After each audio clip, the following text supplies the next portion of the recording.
This episode of Sports on the Positive Tip is brought to you by the Tavern Coffee House. Attention coffee lovers! Are you craving the perfect cup of coffee to start your day? Well, look no further than the Tavern Coffee House. It's located at 12302 Buckeye Road in Cleveland, Ohio. You can also check them out and order your coffee at thetaverncoffee.com. Hey there, everybody. This is Kenny and Kenny Squared with the Sports on the Positive Tip podcast. Kenny, we're right there in the middle of August, almost in the middle of August, a few days away from the middle of August. And there's only 40 games. Most teams have about 40, 41 games. Some teams have 39 games left. Baseball season's starting to wind down.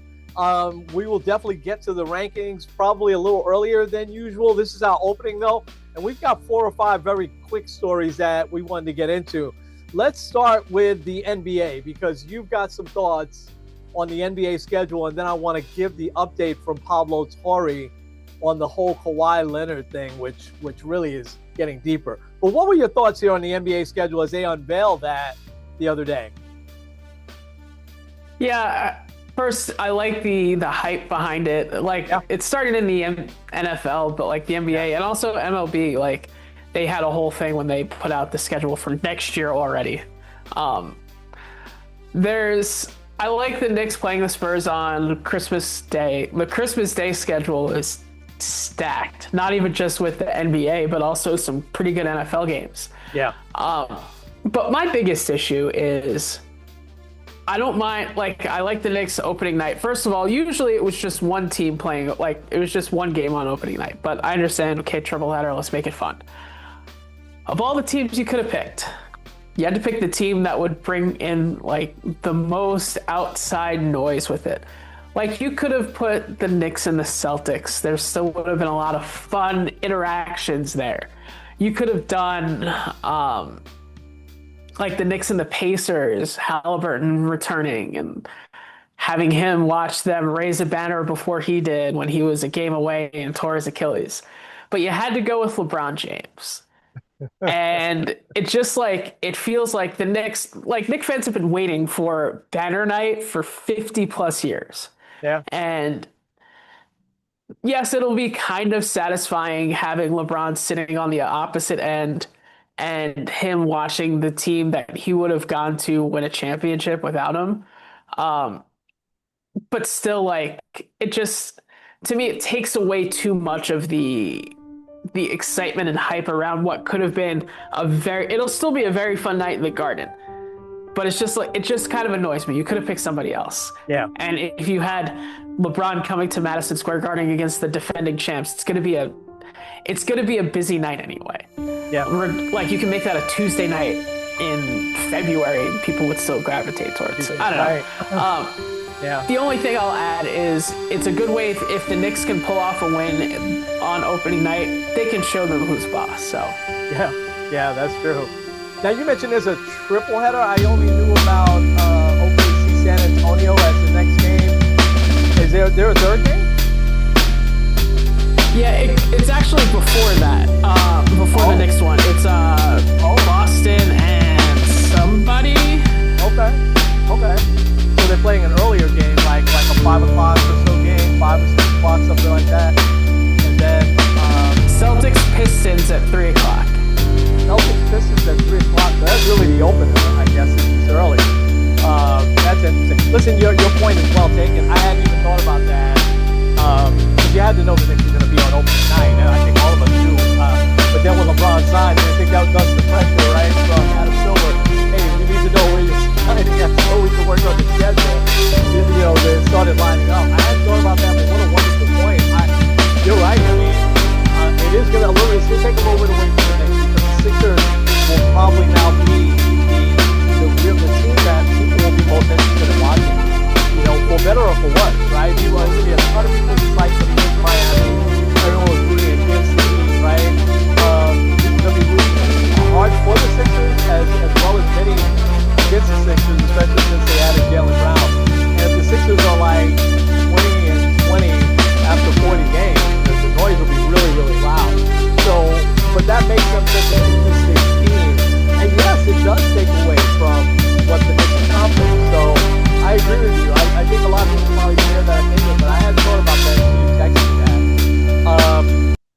Anything else on the schedule? Also, another quick side note with that game.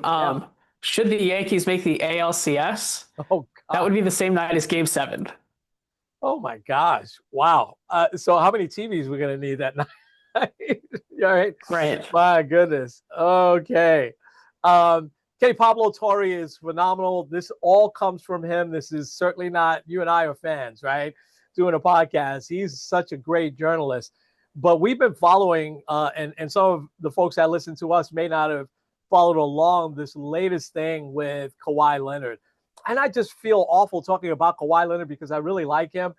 But I just think that there's some things that really have gotten misguided here in the NBA. And I think fans should be concerned about this because as I look at the story, I'm like, well, why should the fans care? Well, certainly the fans for the Clippers and the Raptors will care, right? But why should the rest of the NBA fans like us care about this story if Kawhi got, another 25, 50 million under the table? Why should we really care about that? Well, it's because there's probably a lot of teams that play by the rules and teams that circumvent the salary cap give themselves an unfair advantage, and I'm just hoping and praying that as the NBA, starts to uncover this, that one of our guys, our now favorite player, hero Jalen Brunson, that we don't see the same thing here, because he took a lot less to stay here. But Daktronics, this is the company, I'll say it real quick. Daktronics is the company that came into question now, right? Because he originally mentioned this whole Rhode Island, football club. And he did it in two different podcasts. So people were like, why is he talking about this Rhode Island football club and Kawhi Leonard's uncle, who's been like a father figure to him, right? I should say that he also mentioned this again, taking a step back in 2019 when he was a free agent, not straight from him, but from his agent, had told the Raptors and the Lakers that he would take less money up front, but they could pay him in other ways. And here's where it gets really bad on the NBA office. The Lakers and the Raptors reported that to the NBA office, which was one of the reasons why both of them backed off. Remember, we thought he was going to the Lakers for sure. And he winds up with the Clippers. And you said this, if not last week, the week before, what a cherished owner Steve Ballmer is. He really is. And he's an all-around, by all accounts, wonderful dude. And all the money he lost on this first company, Aspiration, he lost. He lost it legitimately, $60 million. Must be nice, right? If you just lose $60 million and you say, no big deal, right? But here we have Daktronics. And Daktronics is a business-to-business company. That's important to know because they don't advertise, right? They only cater to other businesses. So why would you need a spokesperson to eventually do commercials and advertise for them when you don't do any advertising? So when you go back to that 2019 period where Steve Ballmer wanted to build the new arena, and I'd love for you and I to go there one day, that Intuit Dome, supposed to be the most state-of-the-art arena. It even beat the Oakland one where the Warriors play, or the San Francisco one where the Warriors play now. But Daktronics was on the verge of bankruptcy. And Daktronics is a company that makes LED boards, scoreboards, for say, but the well had sort of run dry. And their CEO had just said within a year they would be bankrupt if nothing changed. They were having a hard time getting new business. Along comes Steve Ballmer, and he hires Daktronics to do all of the LED scoreboards in the brand new, very innovative Intuit Dome. And by all accounts, there's one that is a double-sided one that is supposed to be state-of-the-art, nothing like it anywhere there. They paid Daktronics $100 million to do this, which brought them out of bankruptcy. So Daktronics would almost do anything that the Clippers, Steve Ballmer, would ask them to do. Thus, now you have them landing a contract with this Rhode Island football club. And we never heard of it, but some of these, just like some of the minor league, independent league, baseball teams in some areas do extremely well. So do a lot of these minor league, football clubs. And Rhode Island is one of them that does extremely well. It's probably a sleepy town, nothing else going on. And guess who they bring on as an investor, and they pay him to be an investor and spokesperson? One Kawhi Leonard. And so, but also they pay his uncle. And apparently they cut a check to Kawhi Leonard for $25 million. Now, he's never done a commercial or anything like that for the Rhode Island Football Club, but he was on their payroll. And so what Pablo Torre did is he connected the thread between Daktronics and this Rhode Island Football Club and Kawhi Leonard and his uncle. So not only does it look like that Kawhi Leonard got $25 million from this now defunct company Aspiration, he may have picked up another $25 million. All this is alleged, right? We've got to say that, but he may have picked up another $25 million from Daktronics. So that's kind of the whole story where it stands right now, and the NBA is still investigating. Your thoughts, please.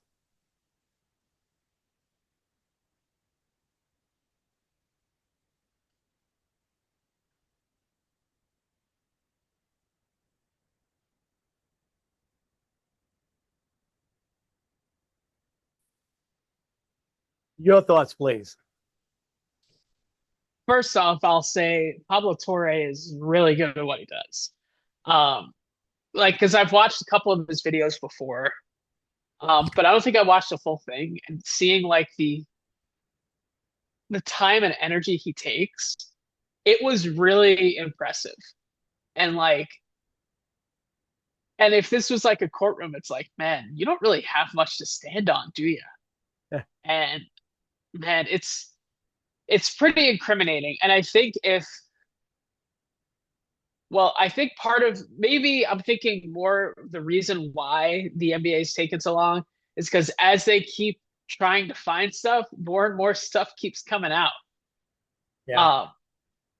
And also, it does kind of seem like it's really hard to tread lightly in delivering a punishment to a guy that has very deep pockets and also is very liked. Yeah. Because I don't know if it was mentioned in that. I had seen another video. I think he was Pablo Torres on Dan Patrick's show and was kind of talking a little bit about how not only is Steve Ballmer liked, but like from Adam Silver's perspective, he was the guy that came in to kick out Donald Sterling. Right. So like, right. He's kind of, and that was like one of the first big things that Adam Silver did. Yeah. So it's going to be very interesting to kind of see how this plays out in terms of actually delving out a punishment. But if you're talking a guy that's gotten well over, not just like circumventing the cap so that they have more room, because like also, like, I mean, we've talked about a little bit, like Jalen Brunson. Okay, let's just say for argument's sake, he did the exact same thing, got the same exact money. For me, it would still be worth it because the Knicks won a championship. What if the Clippers done? Exactly. I was thinking the same thing. Yeah. But it's going like I do think they really need to like expedite this and at least like start the process. But in the end, like they definitely have doing a lot of sketchy things. Yeah. For a guy that also like Kawhi Leonard's good. Yeah. Don't get me wrong. Like still probably a top 10, top 15 player in the NBA. Yeah. But like it would, and this is like there are two things that really stuck out to me. Like, first of all, like Kawhi Leonard's not exactly the most charismatic guy out there. Like he like you never get anything from him. He's like worse than Bill Belichick when it comes to like interviews and such. Yeah. But also like you've put in a lot of stock for a guy that, yes, he's good. Yes, he's won championships in multiple places, but like he's an aging guy that's never on the court. Yeah. Like, I don't know. If I'm Steve Ballmer, I'm like, man, I put my neck out for you in all these different ways. Yeah. And you can't even stay on the field. I don't know. Yeah. He played a lot last year he played the most games in all those years now. He's been with the Clippers. He played the most games last year. I don't have much to add to that except I'll just say this. If I'm the Toronto Raptors, I call Adam Silver and I make two phone calls. One to Adam Silver that says, this is okay for us to pull out of this trade. And let's just say he says, yes. My next phone call is to Brandon Ingram and say, dude, we're sorry. We still love you. Come on back. We're rescinding this trade, because now Brandon Ingram is probably like, you guys wanted to trade me. I'm going to LA, you know. But I would try to get him back. I would try to rescind this trade and let's have a do-over. I wouldn't want any parts of this story. And I'm surprised that the Raptors made that anyway, since it was in 2019 when them and the Lakers reported this to the NBA office. Ridiculous that they would want to kind of get back on board here, although the Raptors, 7 games against the Cavs, right, to the semifinals. They won a round, and they might be looking, hey, this guy could be the missing piece. Let's strike it. I know he's only got a couple of good years left, so let's see. And he's played here before. Let's see if he could duplicate it. I get all that, but I would. That's the thing I would do if I'm the Raptors. Tony Romo, man, I know we talked about it, and that started to look worse and worse for him, right? And then CBS, we were kind of thinking that they would do this, and you see this all the time. I mean, Mark Sanchez wasn't the top guy, but how quick did Fox yank him off the air, you know, when all that stuff happened with him, which was arguably worse, right? But drunk driving, you just never know. You could hurt somebody pretty badly or hurt yourself pretty badly, right? But then he started lying about it and stuff like that. So J.J. Watt stepping in. There are a lot, and I mean, awful announcing and Andrew Marshall, the guys that follow sports media that are just really, I mean, definitively saying Tony Romo has called his last game at CBS. What do you think? Yeah, it's looking a little sketchier than it originally did. Because even like the first cam footage, it looked like a little, I don't know, it just like kind of looked weird. And then him like kind of refuse, like when you refuse a breathalyzer, like that kind of seems like you're saying that you're guilty. Like, because I believe if you refuse it, you automatically get charged with DUI. I don't know. I've never been in that situation, but yeah, if I remember God, right, right? that's the law. Yeah. But like, yeah, it's really hard to kind of remove yourself because even like another guy that we kind of talked about was Mark Sanchez. Like, you don't hear anything with Mark Sanchez coming back to Fox, and especially like in this day and age. I think the only thing that they're probably looking at before they just straight up fire him is he did sign a very lucrative contract. And like, yeah, they're probably negotiating a buyout. Yeah. Because like I'm sure that they're not going to be able, like they don't want to just be like, oh yeah, we'll pay you this to not broadcast, but maybe also part of that might be like a non-compete type of thing where like you can't just go to Fox. Although I think at this point he's probably going to at least sit out the year regardless of what CBS does with him. But I'd be surprised if CBS takes him back. And he probably should. I mean, I don't think anybody thinks that was probably the first time he was behind the wheel with too much to drink. And then what also made it even worse is that, they find another open bottle when he said there wasn't anything in his car, but the bottle was open. Obviously, somebody was drinking it, and he was alone. So, but the thing is, if you now think about, I mean, Tony Romo was the belle of the ball here for quite a few years. You and I enjoyed him on the broadcast, and they pushed out Phil Simms, who was great for years in the booth and didn't look like he was slowing down to me. They pushed out Phil Simms to bring him in, So J.J. Watt seems like that guy that's going to be a little bit like a fan. I mean, I only remember hearing him this was the first time last year that he went to the number 2 team, right, with Iron Eagle, I think. So I didn't hear him that much, but he didn't crazy stand out. But he also seemed to have that Tony Romo quality of being a fan, but a little bit more X's and O's, But what a fall from grace that we don't like to see. I'm rooting for him to get help, because I don't think that was the first time that happened. That he went behind the wheel. I think the first time he got caught, unfortunately. Yeah, that's the other thing. We say it every once in a while, like, if you are a professional athlete, if you are a celebrity making millions of dollars, you're getting drunk, hire a driver. I'll never understand that. Yeah. Like, aside from the legal ramifications, like, what if Tony Romo got into an accident and killed somebody? That's not out of the realm of possibility. Like, just get a driver or drink at your house. Like, I don't know. We said the same or thing. Or just don't drink at all. Yeah, exactly. We said the same thing about Tiger Woods, right? And that's more than Yeah, once. So and his is obviously a little different than just alcohol, but um, I'll never understand that. I if I'm Tony Romo, I have a driver all day long. Come on. I'll be helping somebody out, right? I pay them a good salary, and listen, you drive me here, drive me there. And I get it. Some of them like especially football players will like having the sports cars, speed, and everything like that. Heck with that, man. Let somebody drive me. And so your reaction to me was very strange when I sent you that Terrion Arnold visited the Giants, but they didn't come to an agreement. Now, for those that don't remember, a few weeks back, Terrion Arnold was cut by the Lions pretty much right away after he's involved in a very, very serious federal kidnapping and robbery case. And we don't have time to go back through that whole story, but he hasn't been totally indicted yet, but he was arrested on that. Charges are pending. They're thinking that he is going to get indicted, but yet I think we mentioned that there's going to be a team that signs him because he was a first-round draft pick. He's still young, and he was a great college player. He hasn't shown it yet in the pros. He's shown signs.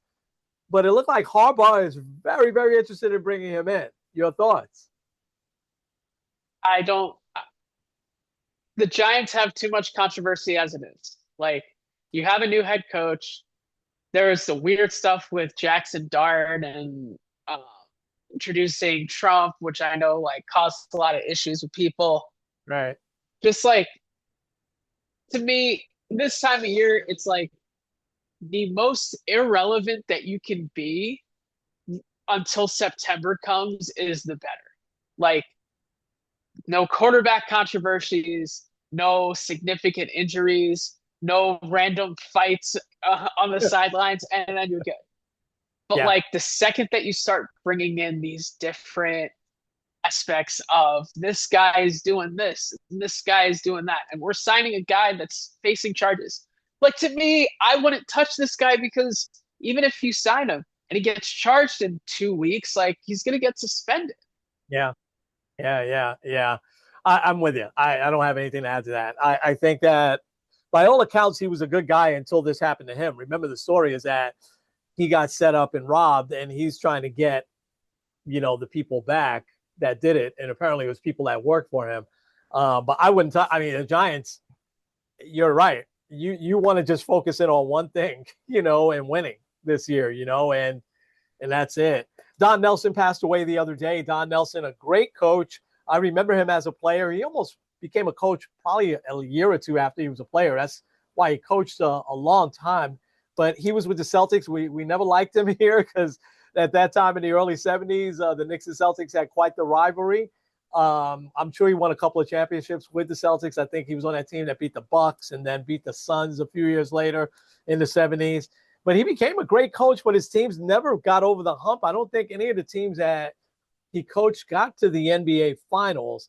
But for us, and he's the second winningest coach behind Greg Popovich of all time in the NBA. But for me, at least, and you were still pretty young, starting to follow basketball, he got hired to replace Pat Riley, which was a logical choice. He was sitting out there as a free agent, and the Knicks just went after the next best guy. And when they lost Pat Riley, he only coached for half a season. He had this whole thing with Patrick Ewing and then with Anthony Mason. They fell out of love with him pretty quick. And Jeff Van Gundy was one of his assistants, holdover from Pat Riley's staff. And Van Gundy got hired, and Van Gundy obviously had some really good success, for those next couple of years. Your thoughts on Don Nelson passing away? Yeah, I know he was also part of the early days of the Warriors dynasty, and Yeah, yeah, um yeah.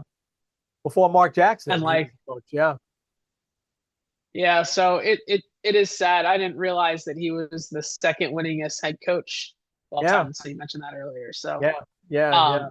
yeah, it really does stink. It stinks when you lose a guy that was like so impactful in that way.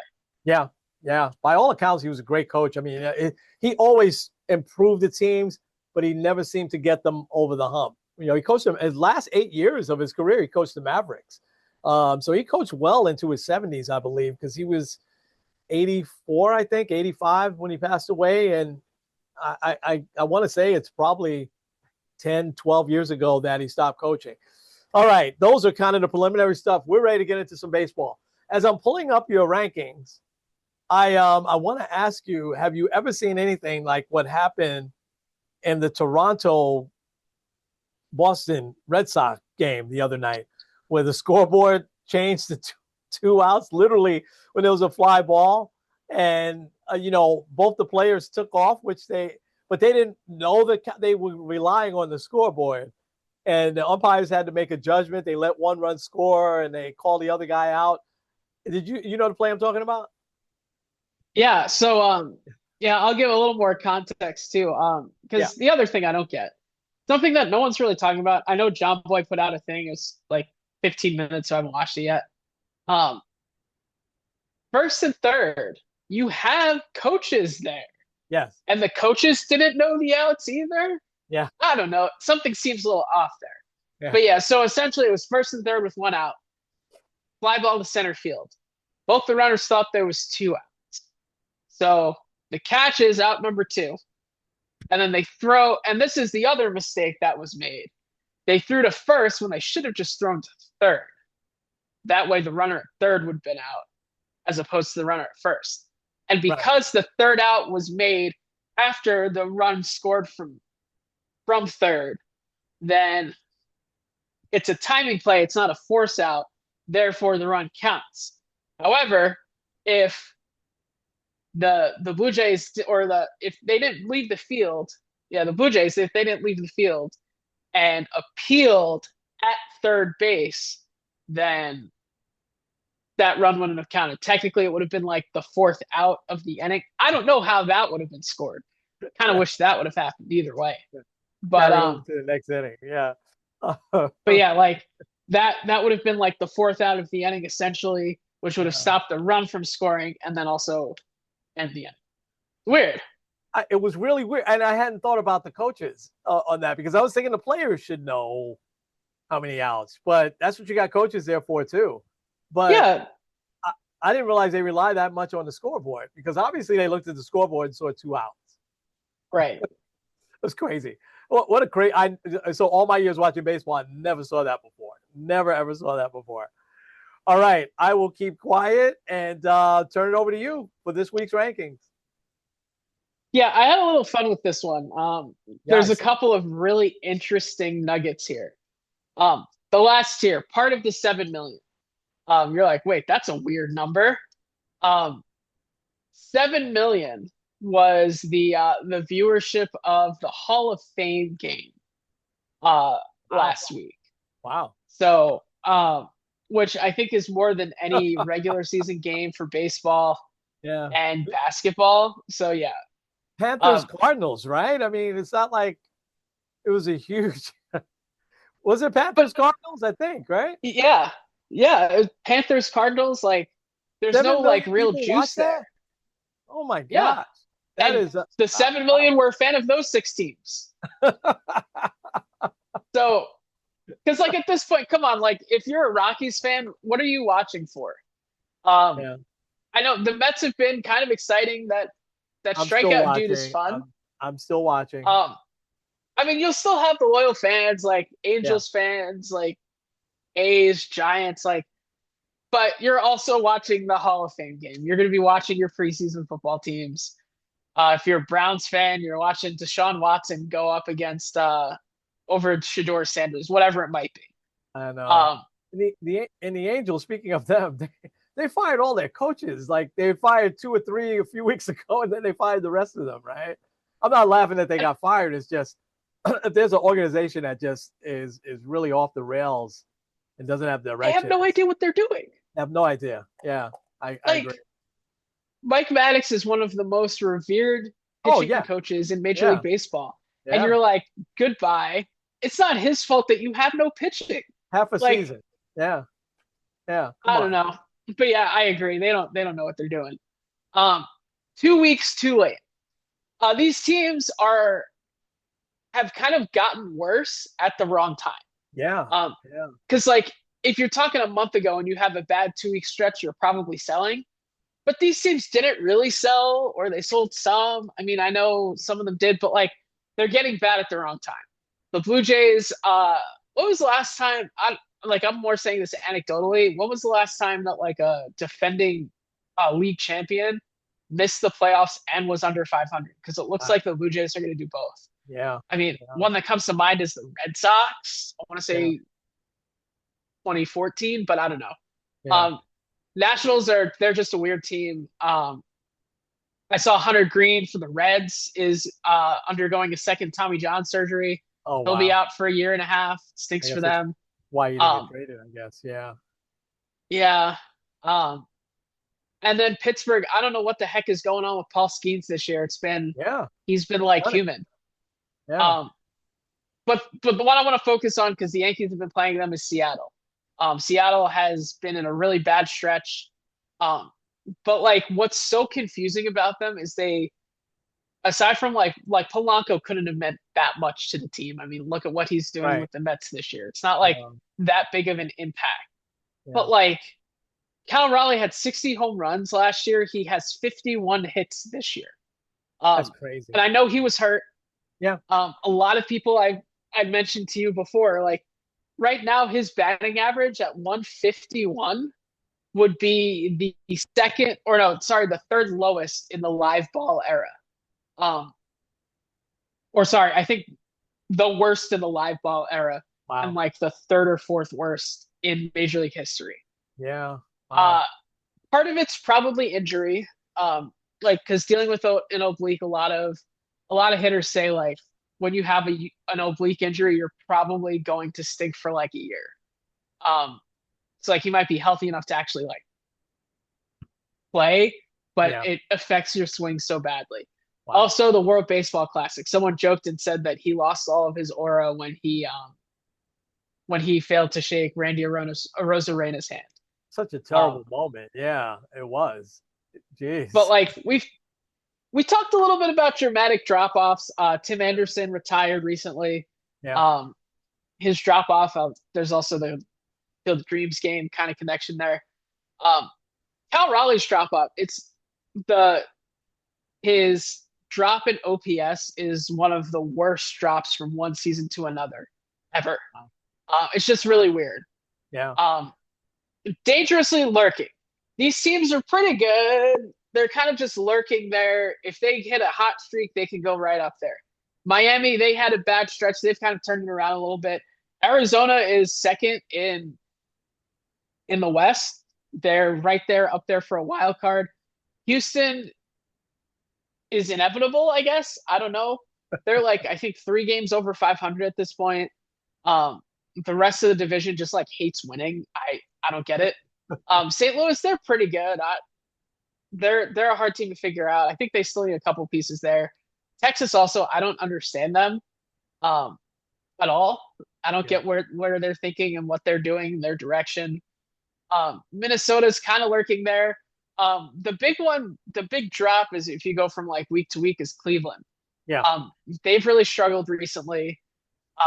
Joe Adele finally hit a home run for them, but I don't know what it is with them. And also, like the division is still very gettable, but Yeah. they've already dropped now to fourth place. Now, 1 through 4 is very tight, but you don't want to fall too much further back. No. Ultimate revenge. I put the Tigers in this spot because I thought I don't know if they're fully there, but they have been red hot. They've won 8 of 10. Yeah. They've been really cranking it together. If they were to surpass the White Sox for the division and the Dodgers stay where they are, the Tigers would have a first round bye in the playoffs, and the Dodgers would. Wow. That's just crazy, isn't it? So that to me is like a wild scenario where they trade away their ace and just like that they are actually better. I don't know. Yeah. It would be the ultimate revenge if they ended up with a first Yeah. round bye and the Dodgers don't. There's a relief Uh, that happens a little bit, Ken, though, I think. because we've seen that with the Mets, right? The last week and a half, they played extremely well. The first 3 games they swept the Guardians. When that trade deadline is hanging over, and for Scooball, that's been hanging over them since last trading deadline. And so I think that there's some sort of relief. Okay, let's just play loosey goosey now and see what happens. The front office doesn't expect us to win. The Mets are too far out of it to make a move, but they can come close to 500 if they continue to play well and play spoiler and play exciting baseball. Tigers is different. They've launched themselves right back into the race. Yeah, like because we had said, especially after they played the Orioles and like you kind of saw the drop off a little bit. Yeah. We kind of said, oh well, I guess they're just kind of mailing it, but like they're right there. Yeah.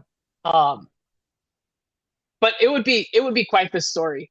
It would be such a fun story for them to trade away Tarek Skubal, get a couple of pieces. Who kind of cares? But then take that and actually like have a first round bye. Yeah. And I don't know. And I'll get to the Dodgers in a little bit, but it would be interesting. Lately quiet and solid. Like the Braves, they had like a 8 or 9 game winning streak heading into the weekend against the Yankees. I don't know. They haven't really been making much stories. A weird story with Chris Sale. He balked, which like he did. I never like balk calls because I think they're all kind of weird and they're too much judgment. I've never seen somebody be okay with a balk call. Like manager's always arguing, the pitcher's always arguing. Like it's never there. So he was mad about it, and then the next day starts fussing at the umpire before the game and gets ejected. So that was, aside from that, like they've been very quiet. Also the Padres, like they're 65 and 57. They've won 5 straight. Like kind of seem like they're a little bit back. Yeah. So we'll see kind of how that goes. Talent is there. Yeah. The talent's there. Philly, like after their forward start and then rapid launch back into contention, they've kind of been just there and doing their thing. They have the 3rd wild card spot right now. Like they're just solid contenders right now. Yeah. 10 and 15 though since the All-Star break, the Phillies. Yeah. So not amazing, but right.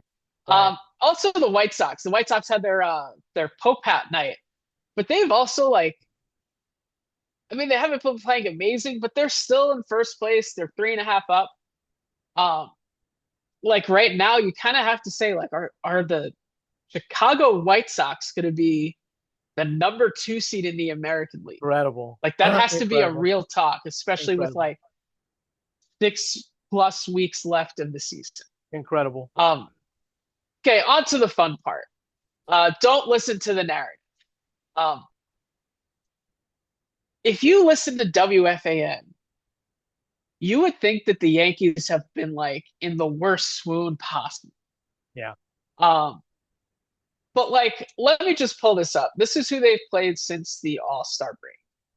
Because like, I feel like so many people are like acting like they've been in this torrid stretch where they've been like getting kicked around. And don't get me wrong, their offense has been awful.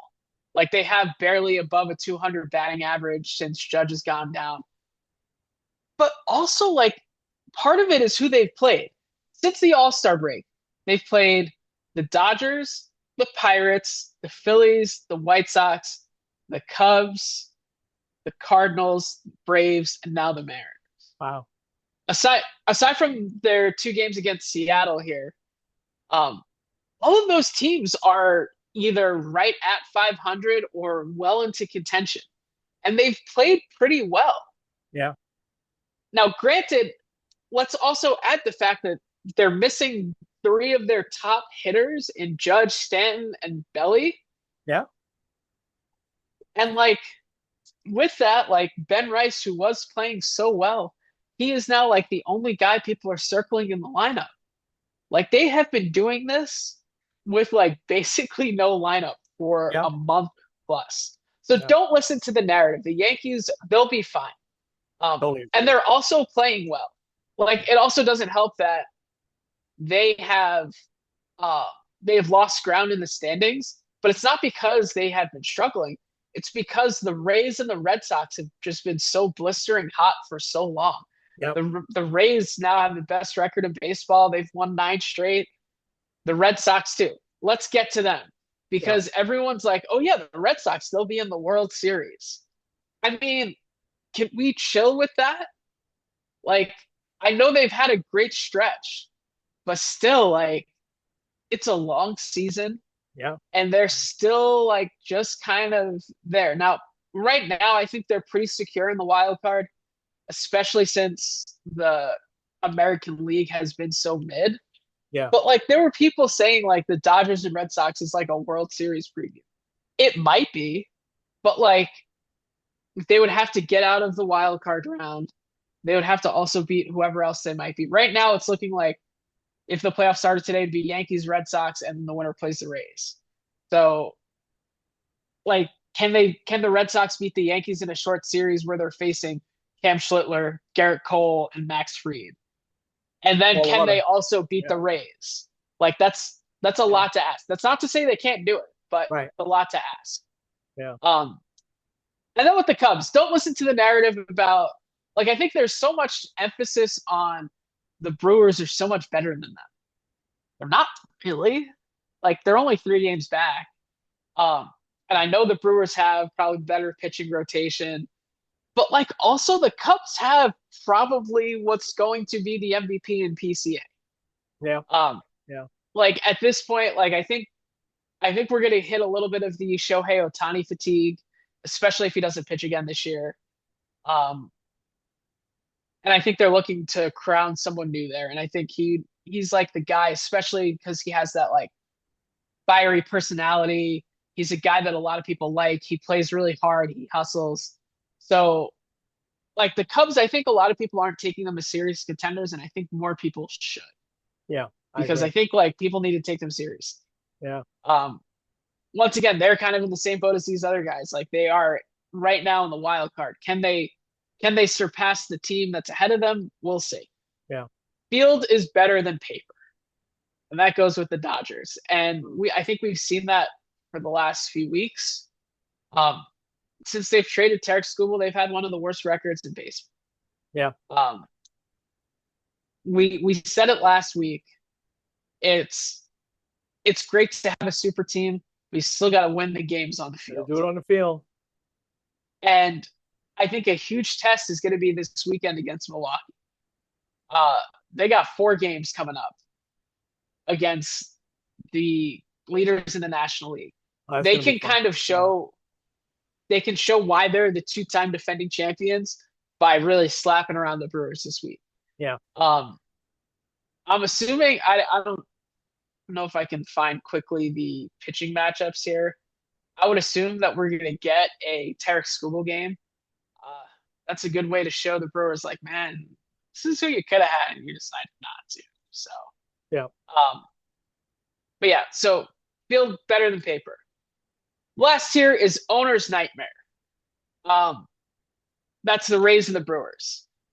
Obviously, we are looming towards the expiration of a CBA come December 1st.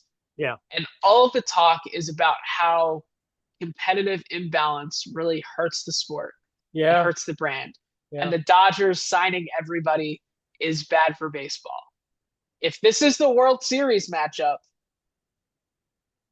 it's the owner's nightmare because you have 2 small market teams that have built teams the right way that are all the way in the World Series, beating the Titans such as the LA Dodgers and the Yankees and the Red Sox and even somewhat the Cubs and the Phillies, like teams that spend a lot of money, and it ends up being those 2 guys.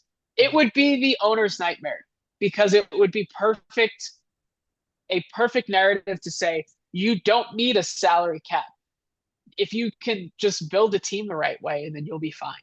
So there you have it. I think right now, though, the Rays and the Brewers are probably the 2 best teams in baseball. The Rays continue to be red hot. The Brewers don't know how to lose. So It's so good. there you have it. Yeah. Great job on that as always. And I love the way you ended it there. Can you imagine if it's the Rays and the Brewers in the World Series? And that, how possible is that? It's very possible. Those two teams have been great all year long. Rays went through their little thing about 2-3 weeks ago, but they seem to righted the ship.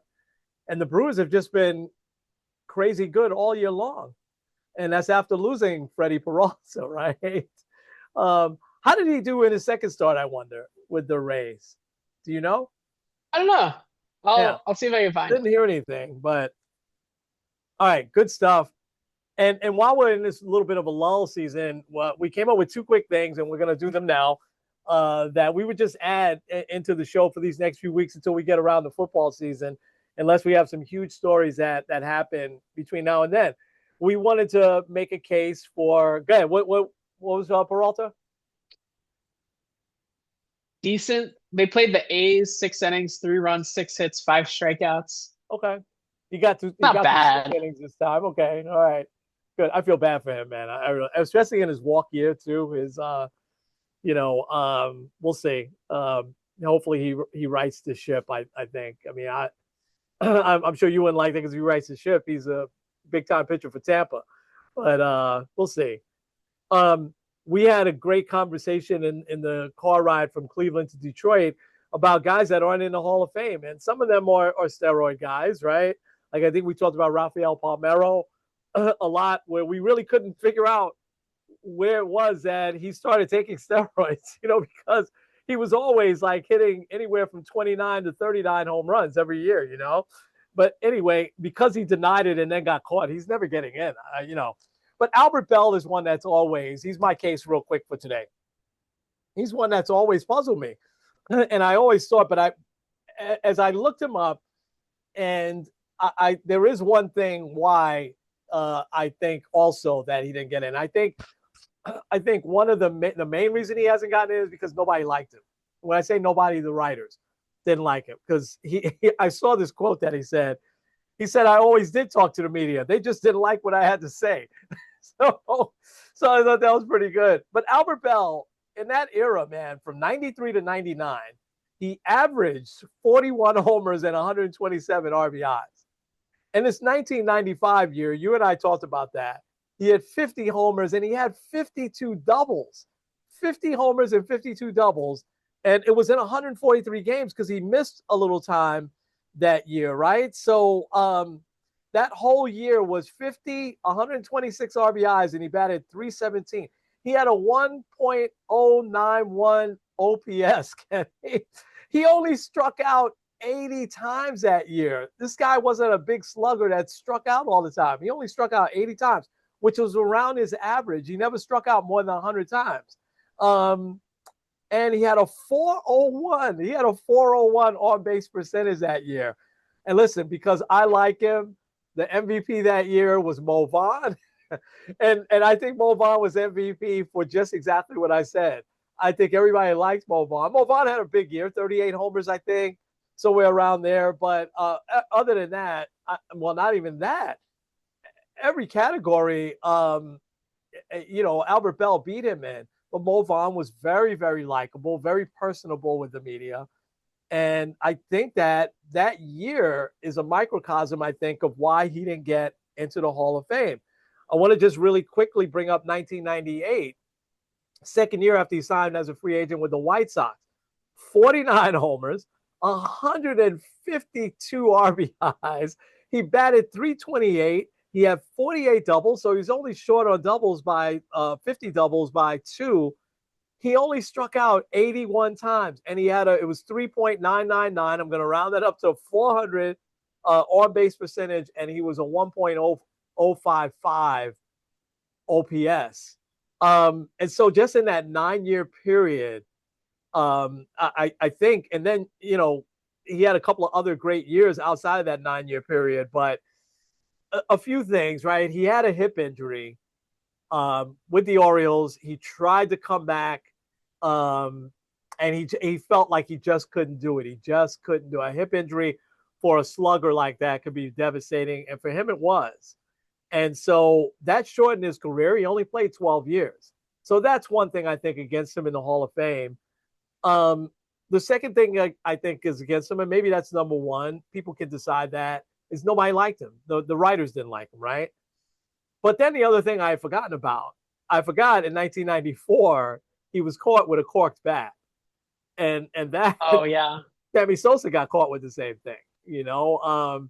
Now he never came up on any of the Mitchell reports, any steroid things. He never showed up on that, but he got caught red-handed with a cork bat.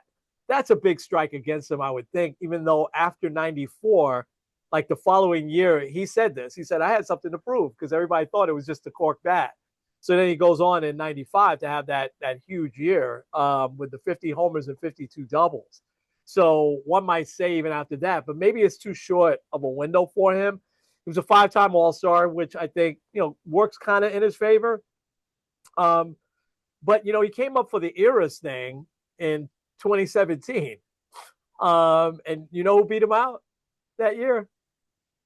One Harold Baines. And I don't want to, because I thought Harold Baines was an excellent player, but see, I'm going to say something else. I like Harold Baines. I think the writers loved Harold Baines, right? Very nice guy. Was a leader on every team. Harold Baines bounced around a lot. He was with the White Sox twice, with Texas, Oakland, Baltimore 2 times, and he actually finished his career there in Cleveland. But as opposed to the 12 years, he played 21 seasons, Harold Baines. So he played a long time, and he had a really nice career. 384 homers, 1,628 RBIs. His batting average for his career was 289, pretty darn good. And he was a 6-time All-Star. He wasn't as good a player as Albert Bell. I'm sorry. Not as good a hitter, at least. Because Harold Baines was also a very good outfielder. And Bell was just average at best in the outfield. He DH'd a lot, but he played a lot of outfield too. So I think Albert Bell, though, with all that, just on that era, I think he should be in the Hall of Fame. But he came up that one time on the Eras thing. I don't think he's coming up again. So I made the case. I know you said you were kind of on the fence. What do you think? Yeah, I think especially in Major League Baseball as opposed to like some of the other sports, they really emphasize the morality aspect. Yeah. Maybe they shouldn't. Yeah. Because a guy like him, another one that kind of sticks out, he's not the one I picked, and maybe I'll do next week's Kurt Schilling. You look at his numbers and they're there. But I think also something that kind of gets overlooked with a lot of guys in that era is some of the other accolades, such as the MVPs and the Silver Sluggers and the All-Star voting. Yeah. It gets overshadowed because you have guys that supplanted them because they were on steroids. Right. And I think that's something that's not necessarily factored in. So I would say, might as well put him in. And Mo Vaughn came up on some of the Mitchell Report things, and people forget about that. But, they didn't know that in 1995. But Mo Vaughn was very likable. Kurt Schilling, you want to make the case for him next week? That's great. There's one reason that we're going to come to why he's not in the Hall of Fame, and that's because nobody likes him. When I say nobody, the writers don't like him, period. That's it. He's outspoken. His politics he started talking about and everything like that, which I could care less about. He was a great pitcher, but we could do that next week. My guy I'm going to do next week is Keith Hernandez, who still might have a shot on the Era thing, but I don't think Albert Bell is going to come up on Era again. All right, who do you got? All right, I'll start with these numbers because I think if I start with these, it'll be like, wow, this guy should definitely be in the Hall of Fame. For his career, he was 280, or he batted 280, which is higher than Ricky Henderson and Carlos Beltran. He had 473 career home runs, more than Vladimir Guerrero, Chipper Jones, and Dave Winfield. 1,512 RBIs, more than Mickey Mantle, Vladimir Guerrero, and Eddie Matthews. Wow. On base percentage was 383, higher than A-Rod, Ortiz, Carly Stremski, and Mike Piazza. Wow. Slugged 546, higher than Albert Pujols, Ken Griffey Jr., Frank Robinson. His OPS for his career is 929, higher than Hank Aaron, Albert Pujols, Ken Griffey Jr., and Miguel Cabrera. Do you have any idea who this guy is? No, no. That sounds like a Um, Hall of Famer, but who is it? and and you'll be like, oh yeah, I really like this guy, Carlos Delgado. Ah, Um, wow, let wow. me let me just pull up this stretch here. This is from 1998 to 2008, so we're talking 11 seasons. And this last year is his second to last year. I'll point out a few different ones here. Um, so over this stretch, he averaged 36 and a half home runs and 115 RBIs, Hmm. a 144 OPS plus, so 44% better than the average player. And also his batting average was still 285 with a 391 on base. And that's over an 11 season stretch, which then ended like that was his second to last year. His last year with the Mets, he only had 26 games. Um, He got hurt. Yeah. let's look at a couple of significant seasons for him. His first good year was 98, where he batted 92, 38 home runs, and 115 RBIs. That's a good year, but also like 98 is like peak steroids. So he Yeah. finished 21st in MVP voting. Makes sense because, Right. I mean, you mentioned Albert Bell in 98 season. Yeah. But there are two seasons that really hit. So, first of all, he's only a two-time All-Star, which, considering that he's a Shocking. first baseman in the height Right. of the steroid era, Right. he probably got bumped for other guys. Oh yeah. Yeah. Yeah. So in 2000, he finished fourth in MVP voting. Listen to this season: 344 batting average. He had 41 home runs and 137 RBIs, Wow. 57 doubles, and also played 162 games. Wow. Yeah. He played every day. Yeah. Um, he finished fourth. 2000. Do you know who won 2000 MVP in the American League? Big yes. Not off the top of my head. It was a walk year for him. That's Jason Giambi. Um, Okay. who Yeah. also in his own right, he batted 333, Yeah. 43 home runs, and 137 RBIs. So Yeah. Delgado had a better batting average, same amount of RBIs. Giambi hit two more home runs. Yeah. Um, Yeah. so like the numbers are similar. Other guys that beat him out: Frank Thomas, 328, 43 and 143, and A-Rod, 316, 41 and 132. Right. So really, like you look at all of those top four guys, also on their fifth in MVP voting that year, you could probably make an argument that he probably should have won it. Pedro Martinez, who was Wow. 18 Yeah. and 6 with a 1.74 ERA, struck out 284 guys in 217 innings. Wow. Yeah. Um, so also though in there you have Frank Thomas, who probably was like the starting first baseman. It's like he did make the All-Star team that year. The other one, there's several others. So he finished fourth that year. He finishes second in 2003. Yeah, this year is also insane. He batted 302 with a 426 on base, so higher. Wow. 593 slugs, slightly higher. 1.109 OPS, which led the American League. He Yeah. had 42 home runs and 145 RBIs. My gosh. He played 161 games that year. Yeah. He's an RBI machine. Yeah. But he lost to A-Rod, Wow. who batted 298, so slightly lower. Had 47 home runs and 118 RBIs Yeah. for a bad Texas team. Yeah. So like I look at those two, the guys that finished. I mean, Frank Thomas is the only guy that finished ahead of him that wasn't like really big in the steroid era. Um, like he could have been a two-time MVP winner. I mean, there's a couple other years like in 2005 with Florida, he was 301, 33, 115, finished sixth. Yeah. His last full year with the Mets, he still batted 271, 38 home runs, 115 RBIs. Like he was a very consistent guy. Also, like I don't have any of the defensive metrics up. A very good defensive first baseman. Yeah. He was a good defensive first baseman. Yeah. So Yeah, I feel like what happens with him is that he gets very overshadowed by the steroid guys at first base, as well as some of the other guys that have slightly inflated numbers, which explains why he didn't have an MVP, explains why he was only a two-time All-Star. But like overall, his numbers as a compilation for a decade better than pretty much everyone. So that's my guy. Wow, that's a great For kid. this, I hadn't thought much about Delgado, but I did used to wonder why he didn't get much. You know, so Delgado has one thing that maybe he didn't, that maybe the writers didn't vote for him for, because he was a pretty likable guy. But do you remember this? He never would come on the field for the national anthem.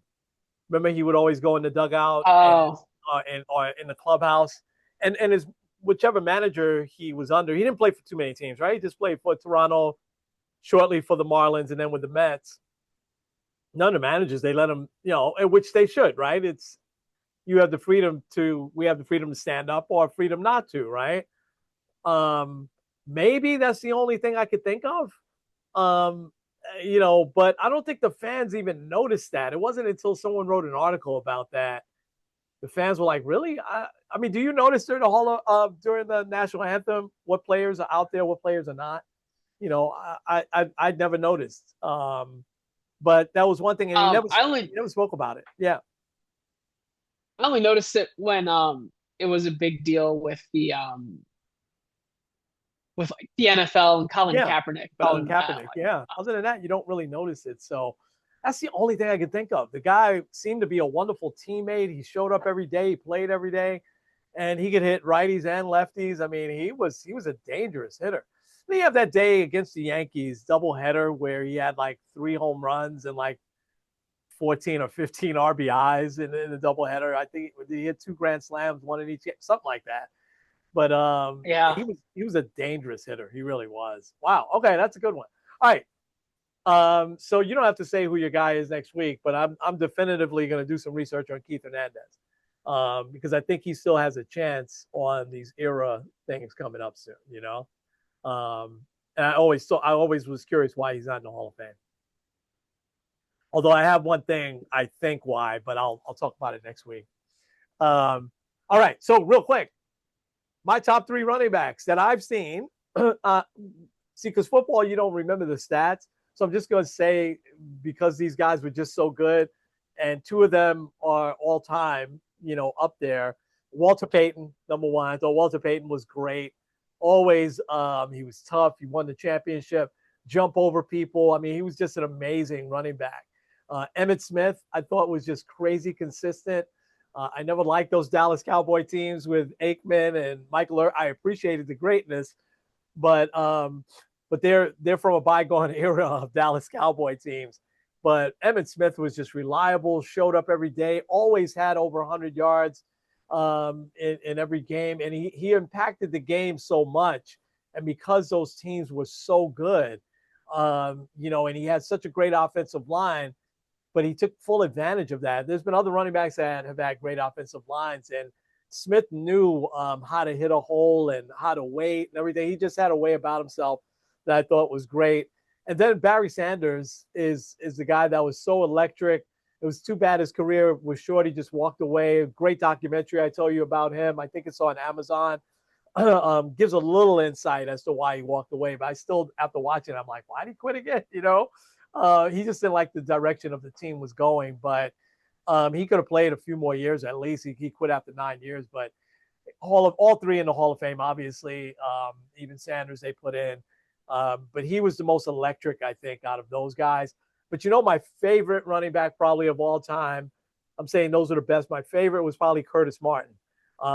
Those couple of years with the Jets, he was just spectacular. And he was just the epitome of an all-around running back. I mean, he caught so many passes, and he was just as good, if not better, in the years before that with the Patriots. And then Bill Parcells made sure the Jets got him when he became the coach here of the Jets.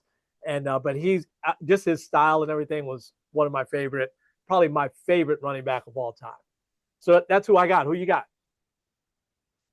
All right. Well, um, yeah, this was interesting because like I kind of went. I was thinking in like a few different directions here. Number 3, I put Derrick Henry. Wow. Yeah, Especially that's a like good one. prime Derrick Henry on like a really Yeah. bad Titans team was like Yeah. he was Oh my unstoppable. gosh. Yeah. Um, the next one I put was LaDainian Tomlinson. Oh wow. Um, Yeah. which like him and the combination of him and Philip Rivers probably should have at least won one title, but obviously they never did. Yeah. Um, but it was I always thought that he was really good, especially like just a dominant force. And Yeah. I think number one for me has got to be Adrian Peterson. Um, Wow. Okay. Yeah. Yeah. Yeah. I thought about Emmett Smith, but I'm like, I probably could say it because like he was playing in my lifetime, but I didn't really like watch Emmett Smith. Right. So, Yeah. um, and I think this still might be the case. I think that Adrian Peterson's the last running back to win MVP. Probably. I think so. Yeah. It's been quarterbacks, right? Since then. Yeah. So Or, like just like yeah. the dominant force he's been, I think has been just like Oh tremendous. yeah. And he was such a big part of those teams Yeah. for the Yeah. Vikings for so long. Yeah. That was also strange that they never got to the Super Bowl. Those Viking teams that he was on. Adrian Peterson is probably the best example, and Derrick Henry. You chose, I think, two guys that are relatively similar in terms of their speed and power. I mean, they could literally run over guys. Derrick Henry still does. But Peterson was kind of like that too, but he was so fast, and he was another guy who didn't get hurt. Those running backs that have the longevity like that is just so good. All right, that was good. So how about next week we do wide receivers? Wide receivers next week. All right, sound good? All righty. Yep. All right. Inspiration. I gotta pull up because I just want to read some of what he said. I won't be long. But Drew Brees is my inspiration today. And I knew this about Drew Brees, but his Hall of Fame speech, I mean, some of these guys make great speeches at the Hall of Fame, but the way Drew Brees talked about his faith, it was just really from such a pure perspective, right? Let me just read a little bit of his speech if I can get all these ads to go down. And then I loved how he talked about this after the appreciation he has for playing quarterback in the NFL. It says, one of the most life-changing events occurred my junior year of high school. After suffering a major injury, which put my athletic career in jeopardy, my identity was challenged. Up until that point, sports defined me, and I wasn't sure who I was without it. Sitting in church on my 17th birthday, Christ came into my heart and changed me forever. I felt protected, connected, and directed towards the path that God had for me. He would equip me for the journey, which led me to places I never could have expected. And then he thanks his pastors as well as his youth pastor. But then he says this, I don't take for granted that I got to play the most coveted position in all of sports. That's really interesting that he looks at quarterback as the most coveted position in all of sports. He's probably right, in my opinion. From as far back as I can remember, I wanted to play quarterback. I never saw the position as one of pressure, but rather one of great responsibility. Bill Parcells described it as the steady hand that steers the ship. Marty Schottenheimer would say that there is no position on the field whose performance has greater impact on those around him. Bill Walsh often emphasized that the great quarterback play is about making the correct decisions repeatedly. Here's the last thing he says. The quarterback is the distributor of hope and confidence. I love that. And a master of probability, the ultimate problem solver. I've always seen the game of football and the quarterback position as a true art form like song or a dance. And I loved how he summed that up, Kenny, from the time about his faith, but having that appreciation for getting the opportunity to play quarterback. Drew Brees wasn't the biggest. Drew Brees didn't have the strongest arm. Drew Brees wasn't the fastest, but man, that guy was a winner. He won all the time. I almost forget that his first 5 years he was with the Chargers, and then he signed with the Saints. But I love that he put it that way, that, the quarterback is the master of giving hope and confidence to others. And isn't that a way that we should all be living our lives, right? Where we can help, inspire hope and inspire confidence in people. So Drew Brees, I don't know why I keep having trouble saying Drew Brees is inspiration for this week. Oh, that's a good one. Yeah. Well, I went a little bit. First of all, Drew Brees is, I think, out of all of like the top quarterbacks, I feel like people don't give him enough flowers. I'm glad that he's in the Hall of Fame and all. And I mean, I'm not surprised at it by any means, but I'm going with the talking about the Field of Dreams as inspiration today. Yeah. Obviously, it's the Field of Dreams game. The Phillies and the Twins. The first one was good. The second one was pretty good. Now it kind of seems like, well, I've kind of done this. But I do like something that's happening tonight. I'm just going to read this here.